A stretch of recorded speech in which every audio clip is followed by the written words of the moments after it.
Les requins sont pêchés pour leurs dents, transformées en bijoux, pour l'huile de leur foie, transmuée en crème pour la peau, pour leur peau justement qui sert de cuir pour maroquinerie de luxe, pour leur cartilage soi-disant efficace pour soigner des cancers, et pour leurs ailerons qui finissent trop souvent, dans des soupes traditionnelles asiatiques. Dans cette vidéo décryptage, je vais vous parler du shark finning, cette pratique responsable de la mort d'environ 70 millions de requins par an et qui pourrait à terme décimer l'espèce.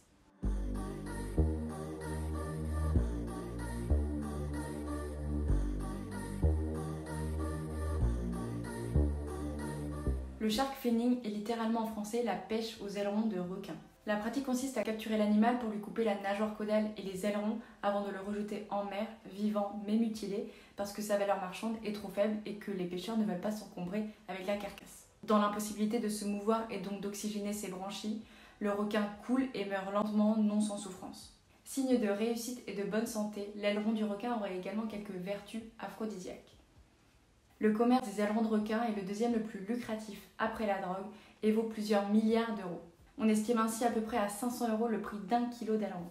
Exportés vers l'Asie, les ailerons sont pêchés dans toutes les mers du globe, y compris dans les eaux européennes, puisque bien qu'officiellement interdite depuis 2003, la pratique y a quand même lieu à cause de permis spéciaux et de lacunes juridiques.